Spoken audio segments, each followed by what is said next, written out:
নমস্কার বন্ধুরা, শর্মার রান্নাঘরের আরও একটা নতুন রেসিপিতে আপনাদের সকলকে স্বাগতম। আজকে শেয়ার করব ধনেপাতার মোমো রেসিপি। মোমো তো আমরা অনেক কিছুরই খেয়েছি, তবে এই ধনিয়া পাতার মোমো একবার খেয়ে দেখুন, এটা কিন্তু খেতে দুর্দান্ত। তাহলে চলুন শুরু করে ফেলি আজকের রেসিপি। প্রথমে চিকেনটা ম্যারিনেট করব, তার জন্য একটা পাত্র নিয়ে নিয়েছি। এর মধ্যে দিয়ে দিচ্ছি 150 গ্রাম মতো চিকেন। এই চিকেনটা আমি একদম কিমা করে নিয়েছি। এরপর এর মধ্যে দিয়ে দেব পেঁয়াজ কুচি। এখানে আমি দুটো মিডিয়াম সাইজের পেঁয়াজ ছোট ছোট কুচি করে রেখেছি, সেটা দিয়ে দিচ্ছি।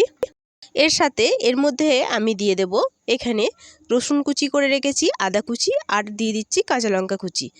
সব উপকরণ আমি একসাথে দিয়ে দিচ্ছি। আমি এই মোমোটা চিকেন দিয়ে করছি, আপনারা চাইলে এটা ভেজও বানাতে পারেন। এরপর এর মধ্যে অ্যাড করে দেব স্বাদ অনুযায়ী লবণ, আর দিয়ে দেব হাফ চামচ গোলমরিচের গুঁড়ো, দিয়ে দিচ্ছি 1 চামচ মতো ভিনিগার, আর সবশেষে দিয়ে দিচ্ছি 1 চামচ সাদা তেল। এরপর এই সমস্ত উপকরণ আমি চামচে করে খুব ভালো করে মিশিয়ে নেব। আপনারা চাইলে হাতে করে ওটা ভালো করে মেখে নিতে পারেন। চিকেনটা সামান্য একটু মিশিয়ে নিয়ে সবশেষে এর মধ্যে অ্যাড করে দিচ্ছি 1 চামচ মতো সয়া সস। আপনারা চাইলে সয়া সসটা প্রথমেই দিয়ে দিতে পারেন। এরপর আবারও একটু ভালো করে মিশিয়ে নিচ্ছি। এখানে আমি পেঁয়াজের পরিমাণটা একটু বেশি দিয়েছি। পেঁয়াজটা বেশি দিলে পরেই এই চিকেনটা কিন্তু অনেকটা জুসি থাকবে। দেখুন আমার মেশানো হয়ে গেছে। এরপর আমি এটা ঢেকে রেস্টে রেখে দিচ্ছি। এদিকে আমি কিছুটা ধনেপাতা নিয়ে নিয়েছি। ধনেপাতাটা ভালো করে ধুয়ে নিয়েছি। এরপর একটা মিক্সিং জারের মধ্যে ধনেপাতাগুলো ছোট ছোট টুকরো করে দিয়ে দিচ্ছি। এরপর এর মধ্যে অ্যাড করে দিচ্ছি জল। এখানে জলের পরিমাণটা একটু বেশিই দিচ্ছি। এরপর ঢাকা এটাকে আমি পেস্ট করে নেব। দেখুন আমার পেস্ট করা হয়ে গেছে। এরপর একটা বাটির মধ্যে আমি একটা স্ট্রেনার বসিয়ে নিয়েছি। এরপর এই পেস্টটা আমি ভালো করে ছেঁকে নেব, যেন কোনো দানা দানা অংশ না থাকে। তার জন্য সব পেস্টটা আমি ঢেলে দিয়েছি স্ট্রেনারের মধ্যে। এরপর চামচের সাহায্যে এইভাবে এটার পুরো রসটাকে আমি ছেঁকে নিচ্ছি। আর ছিবড়ে অংশটা ফেলে দেবো না, এটা আমি রান্নায় ব্যবহার করব। দেখুন পুরোটা ছাঁকা হয়ে গেছে, কতটা রস বেরিয়েছে। এরপর মোমোর ডো তৈরি করব। তার জন্য একটা পাত্র নিয়ে নিয়েছি। এর মধ্যে দিয়ে দিচ্ছি 1 বাটি ময়দা, এর মধ্যে দিয়ে দিচ্ছি সামান্য লবণ আর 1 চামচ মতো সাদা তেল। এরপর সবকটা উপকরণ খুব ভালো করে হাতে করে মিশিয়ে নিচ্ছি। হাতে করে ডলে ডলে এইভাবে সবকটা উপকরণ ভালো করে মিশিয়ে নেব। দেখুন মেশানো হয়ে গেছে। এরপর আমি যে ধনেপাতার রসটা করে রেখেছি সেটা এর মধ্যে দিয়ে দিচ্ছি সবটা। এরপর হাতে করে প্রথমে মেখে নেব। ধনেপাতার রস দিয়ে ময়দাটা ভালো করে মেখে নেব। যদি এতেই মাখা হয়ে যায় তাহলে কিন্তু আর জল দেবো না, আর যদি জলের প্রয়োজন হয় সেটা কিন্তু পরে দেব। যে ধনেপাতার রসটা ছিল সেটাতেই কিন্তু আমার পুরো ময়দাটা মাখা হয়ে গেছে আর একটা সুন্দর ডো তৈরি হয়ে গেছে। তবে আমি একবারে ধনেপাতার রসটা দিয়ে দিয়েছি, আপনারা চাইলে অল্প অল্প করে দিয়ে দিতে পারেন। না হলে ময়দাতে যদি ধনেপাতার রসটা বেশি হয়ে যায় তাহলে কিন্তু ডোটা নরম হয়ে যাবে। তাই অবশ্যই বুঝে শুনে রসটা দেবেন। দেখুন ডোটা তৈরি হয়ে গেছে। এবার এই ডোটাকে ভালো করে হাতে করে 2 থেকে 3 মিনিট ধরে আমি মেখে নেব, যাতে ডোটা অনেকটা স্মুথ হয়ে যায়। আর ডোটা স্মুথ হয়ে গেলে এই মোমোগুলোও কিন্তু খুব সুন্দর খেতে হবে। দেখুন ডো আমার তৈরি হয়ে গেছে। ডোটাকে আমি গোল করে নিয়েছি। এরপর এই ডোটার ওপরে আমি সামান্য একটু সাদা তেল লাগিয়ে দিচ্ছি এইভাবে। এরপর এটা ঢেকে আমি রেস্টে রেখে দেবো 10 থেকে 15 মিনিটের জন্য। এটা রেস্টে থাকতে থাকতে আমি সেই লাল চাটনি তৈরি করে নিই। তার জন্য একটা প্যান বসিয়ে দিয়েছি ওভেনে। এরপর এর মধ্যে দিয়ে দিচ্ছি কিছুটা জল দিয়ে এই জলের মধ্যে দিয়ে দিচ্ছি 2টো টমেটো, এইভাবে আমি কেটে নিয়েছি মাঝ বরাবর। আর এর সাথে দিয়ে দেব একটা পেঁয়াজ, এইভাবে আমি কেটে নিয়েছি। আর দিয়ে দেব কয়েক কোয়া রসুন। আর ঝালের জন্য দিয়ে দেব এখানে 3 থেকে 4টে শুকনো লঙ্কা। আর সবশেষে দিয়ে দেব 1 টুকরো আদা। এরপর এটাকে ভালো করে জলের সাথে নেড়েচেড়ে মিশিয়ে নিচ্ছি। মেশানো হয়ে গেলে এটাকে আমি সিদ্ধ করে নেব। যে কোনো মোমোর সাথেই এই লাল লাল চাটনিটা খেতে কিন্তু খুব ভালো লাগে। আমি এটাকে ঢেকে 5 মিনিট রান্না করে নেব। ফিরে আসছি 5 মিনিট পর। ঢাকাটা খুলে দেখিয়ে দিচ্ছি। দেখুন টমেটো সহ সমস্ত জিনিসগুলি আমার খুব ভালোভাবে সিদ্ধ হয়ে গেছে। এরপর গ্যাসের ফ্লেম অফ করে আমি এটা নামিয়ে নেব। নামিয়ে নিয়ে এই টমেটোগুলো আমি অন্য পাত্রে জল ঝরিয়ে আলাদা করে নেব। মোমোর সাথে এই লাল লাল ঝাল ঝাল চাটনি খেতে কিন্তু খুব সুন্দর লাগে। আপনারা চাইলে এটা কিনেও নিতে পারেন, তবে বাড়িতে তৈরি করলে আমার মনে হয় এর টেস্টটা যেন দ্বিগুণ হয়ে যায়। দেখুন এখানে আমি সবগুলো জল থেকে তুলে ঠান্ডা করে নিয়েছি। এরপর টমেটোর খোলাগুলো আমি ছাড়িয়ে নিয়েছি। এরপর এই সমস্ত জিনিস আমি পেস্ট করে নেব। তার জন্য এখানে একটা মিক্সিং জার নিয়ে নিচ্ছি। এই জারের মধ্যে এই সমস্ত কিছু আমি দিয়ে দিচ্ছি। পেঁয়াজ, রসুন, আদা, লঙ্কা সব আমি দিয়ে দিলাম। এরপরে এটাকে ঢাকা আমি একদম মিহি পেস্ট করে নেব। পেস্ট করা আমার হয়ে গেছে। এরপর একটা কড়াই বসিয়ে দিয়েছি ওভেনে। কড়াইটা ভালো করে গরম হয়ে গেলে এর মধ্যে দিয়ে দিচ্ছি সামান্য একটু তেল। তেলটা গরম হয়ে গেলে এর মধ্যে দিয়ে দিচ্ছি 1 চামচ কাশ্মীরি লঙ্কার গুঁড়ো। কাশ্মীরি লঙ্কার গুঁড়ো দিলে এই কালারটা কিন্তু খুব সুন্দর আসে। এরপর এর মধ্যে দিয়ে দিচ্ছি পেস্ট করে রাখা টমেটোটা। আর মিক্সিং জারটা ধুয়ে অল্প একটু জলও এর মধ্যে অ্যাড করে দিচ্ছি। এরপর নেড়েচেড়ে ভালো করে আমি এটা মিশিয়ে নিচ্ছি। মেশানো হয়ে গেলে এর মধ্যে অ্যাড করে দেবো স্বাদ অনুযায়ী লবণ, সামান্য একটু চিনি আর 1 চামচ ভিনিগার। এরপর নেড়েচেড়ে এটা মিডিয়াম আঁচে আমি রান্না করে নেব। এরপর নেড়েচেড়ে এটাকে আমি 2 থেকে 3 মিনিট রান্না করে নেব, যতক্ষণ না এটা একটু গাঢ় গাঢ় হচ্ছে, একদম সস যেরকম হয় সেরকম। বাড়িতে তৈরি করা এই লাল চাটনিটা এতটা সুন্দর হয় খেতে, আপনারা না করলে কিন্তু বিশ্বাসই করবেন না। আর অবশ্যই এটা বাড়িতে তৈরি করার চেষ্টা করবেন, এটা কিন্তু খেতে দুর্দান্ত হয়। শুধু মোমোর সাথে না, যে কোনো জিনিসের সাথে আপনারা এই চাটনিটা কিন্তু খেতে পারবেন। দেখুন 2 থেকে 3 মিনিট আমি জাল করে নিয়েছি। চাটনি আমার রেডি হয়ে গেছে আর এর গাঢ়ত্বটা ঠিক এরকম হবে। এরপর গ্যাসের ফ্লেম অফ করে এটা আমি নামিয়ে নিচ্ছি।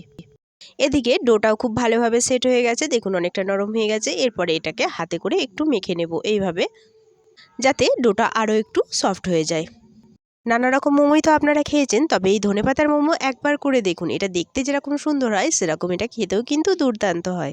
দেখুন ডোটা আমার খুব ভালোভাবে তৈরি হয়ে গেছে। এরপর এটাকে আমি 2 হাতে নিয়ে এইভাবে গোল করে নিচ্ছি। গোল করা হয়ে গেছে। এরপর এখান থেকে এইভাবে ছোট ছোট লেচি কেটে নেব। আমি মোমোগুলো একটু ছোট ছোট করব, তাই ছোট ছোট লেচি কাটছি। আপনারা যেরকম সাইজের মোমো করতে চাইবেন সেরকম লেচি কেটে নেবেন। লেচি কেটে এইভাবে 2 হাতে তালুর মধ্যে দিয়ে লেচিগুলোকে আমি এইভাবে গোল করে নেব। এইভাবে এক এক করে সবগুলো লেচি আমি কেটে নেব। দেখুন এখানে আমার সবগুলো লেচি কাটা হয়ে গেছে আর লেচিগুলো গোলও করা হয়ে গেছে। এরপর এগুলোকে আমি বেলে নেব। তার জন্য আমি একটা বাটিতে অল্প একটু ময়দা নিয়েছি। কিচেন টেবিলের মধ্যেই এইভাবে ময়দা একটুখানি ছড়িয়ে নিচ্ছি। এরপর একটা লেচি নিয়ে প্রথমে হাতের সাহায্যে এইভাবে চ্যাপ্টা করে নিচ্ছি। এরপর একটা বেলনার সাহায্যে এটাকে আমি বেলে নিচ্ছি। যেরকম আমরা লুচি বেলি সেরকমই বেলে নেব, তবে এটা যতটা পারবেন একটু পাতলা করবেন। যতটা পাতলা করে বেলবেন ততটাই কিন্তু মোমোগুলো খেতে সুন্দর হবে। দেখুন এখানে আমার একটা বেলা হয়ে গেছে। এরপর এই লুচিটাকে আমি হাতের মধ্যে নিয়ে নিচ্ছি। হাতের মধ্যে নিয়ে আমি যে পুরটা করে রেখেছিলাম বাটিতে, সেখান থেকে আমি 1 চামচ পুর নিয়ে নিচ্ছি। দিয়ে এই লুচির মাঝখানে পুরটা দিয়ে দিচ্ছি। এরপর এটাকে শেপ দিয়ে নেব মোমোর। তার জন্য এইভাবে এক প্রান্ত ধরে এটাকে একটু চেপড়ে নেব। তারপরে এইভাবে অল্প অল্প করে নেব আর এইভাবে ভাঁজ করব। এটা বলার কিছু নেই, এটা আপনারা দেখে নিন। যেভাবে আমি করছি সেইভাবেই করে নেবেন। যারা মোমোর শেপ দিতে পারেন না বা মোমো শেপ দিতে ভয় পান, তারা এইভাবে এটা করে নিতে পারেন। এটা খুব ইজি, একবার দেখলেই কিন্তু আপনি করতে পারবেন। দেখুন অল্প অল্প করে নিচ্ছি আর অপর প্রান্ত দিয়ে এটা আমি জুড়ে দিচ্ছি। মোমোর অনেক রকম শেপ দেওয়া যায়, তবে এটা আমার কাছে মনে হয় যেন খুবই সহজ। আর এটা কিন্তু দেখতেও সুন্দর হয়। দেখুন আমার একটা শেপ দেওয়া হয়ে গেছে। এরপর মুখটা আমি এইভাবে হাতে করে একটু চেপটে দিচ্ছি, যাতে সিলটা না খুলে যায়। এখানে আমার একটা মোমো তৈরি করা হয়ে গেছে। মোমোটা দেখতে কত সুন্দর হয়েছে। এটা আমি একটা প্লেটের মধ্যে রেখে দিচ্ছি। সেম প্রসেসেই আর একটা শেপ দিয়ে দেখাই। তার জন্য আগে থেকেই আমি একটা লুচি বেলে রেখেছি। দেখুন এর মধ্যে এরপর চামচে করে 1 চামচ পুর দিয়ে নেব। পুর দিয়ে পুরটাকে একটু চেপে দিচ্ছি। এরপর এটাকে শেপ দেবো। সেম প্রসেসেই প্রথমে এক প্রান্ত ধরে এটাকে ভাঁজ দিয়ে নেব। তারপরে অল্প একটু করে নেব আর ভাঁজ দেবো আর অপর প্রান্ত দিয়ে এটাকে আটকে দেবো। দেখুন খুব সহজ পদ্ধতি, আপনি একবার দেখলেই কিন্তু করতে পারবেন। অল্প একটু নিচ্ছি আর অপর প্রান্তের সঙ্গে জুড়ে দিচ্ছি, অল্প একটু নিচ্ছি আর অপর প্রান্তের সঙ্গে জুড়ে দিচ্ছি। দেখুন এইভাবে আমার একটা মোমো দেয়া হয়ে গেল। এরপর এর মুখের অংশটা একটু এইভাবে চেপে চেপে দিচ্ছি। আমার আরও একটা মোমোর শেপ দেওয়া হয়ে গেল। দেখুন এটাও কত সুন্দর হয়েছে। এরপর আমার বাকি যে মোমোগুলো আছে সেগুলোও আমি সেম প্রসেসে এক এক করে শেপ দিয়ে নেব। দেখুন সবগুলো মোমোই আমি এক এক করে শেপ দিয়ে নিচ্ছি আর সবগুলো মোমোই দেখুন দেখতে কত সুন্দর হচ্ছে। আর ধনেপাতা দেওয়ার ফলে মোমোর কালারগুলোও কিন্তু খুব সুন্দর এসেছে। আমার সবগুলো মোমো শেপ দেওয়া হয়ে গেছে। এরপর এই মোমোগুলো আমি ভাপে দেবো। তার জন্য একটা পাত্র আমি বসিয়ে দিয়েছি ওভেনে। এরপর এর মধ্যে দিয়ে দিচ্ছি কিছুটা জল। এরপর একটা ছিদ্রযুক্ত থালা আমি এই পাত্রের মধ্যে বসিয়ে দিচ্ছি। এরপর এই থালার উপরে দিয়ে দিচ্ছি সামান্য একটু সাদা তেল। তেল দিয়ে এই থালার গায়ে তেলটা আমি খুব ভালো করে মাখিয়ে দেবো, যাতে মোমোগুলো না থালার গায়ে আটকে যায়। তেল মাখানো হয়ে গেছে। এরপর মোমোগুলো এক এক করে আমি থালার মধ্যে এইভাবে সাজিয়ে সাজিয়ে বসিয়ে দিচ্ছি। আপনারা কে কে এইভাবে আমার মতো করে ধনেপাতার মোমো বাড়িতে তৈরি করেছেন অবশ্যই কমেন্টে জানাবেন। আর যারা এখনও তৈরি করেননি তাদের কাছে অনুরোধ রইল অবশ্যই একবার বাড়িতে বানিয়ে দেখুন, এটা কিন্তু খেতে দুর্দান্ত হয়। দেখুন সবগুলো মোমো সাজানো হয়ে গেছে। এরপর একটা ঢাকা দিয়ে মিডিয়াম ফ্লেমে এটা আমি 10 মিনিট রান্না করে নেব। ফিরে আসছি 10 মিনিট পর, ঢাকাটা খুলে দেখিয়ে দিচ্ছি। দেখুন মোমোগুলো একদম সিদ্ধ হয়ে গেছে আর এর কালারটাও কিন্তু বদলে গেছে। আর মোমোগুলো কিন্তু অনেকটাই ফুলে উঠেছে। মোমো একদম রেডি হয়ে গেছে। এরপর গ্যাসের ফ্লেম অফ করে আমি এটাকে নামিয়ে নিচ্ছি। এরপর পরিবেশনের পালা। একটা প্লেটের মধ্যে আমি মোমোগুলোকে সুন্দর করে পরিবেশন করে নিয়েছি। দেখুন মোমোগুলো দেখতে কত সুন্দর হয়েছে। ধনেপাতার এই মোমো আপনি যদি একবার বাড়িতে বানান তাহলে এটা বারবার বানাতে ইচ্ছে করবে, এটা এতটাই সুন্দর হয়। আর এই ধনেপাতার মোমোর সাথে আমাদের রেডি লাল লাল চাটনি। দেখুন চাটনিটাও কত সুন্দর হয়েছে। এরপর দেখাই ভেতর থেকে মোমোটা কত সুন্দর কুক হয়েছে। তার জন্য এখান থেকে আমি একটা মোমো নিয়ে নিচ্ছি। এরপর এই মোমোটাকে আমি ভেঙে দেখাই। দেখুন পুরে ভরা আর ভেতরটা কত সুন্দর কুক হয়েছে। আর বেশি পরিমাণে পেঁয়াজ দেওয়ার ফলে ভেতরটা কিন্তু অনেকটা জুসি হয়েছে। গরম গরম এই ধোঁয়া ওঠা মোমো এই লাল চাটনির সাথে খেতে এতটাই সুন্দর লাগছে, না খেলে পরে কিন্তু বিশ্বাসই হবে না। তাহলে আমার আজকের রেসিপিটা কেমন লাগলো তা অবশ্যই কমেন্টে জানানোর অনুরোধ রইল।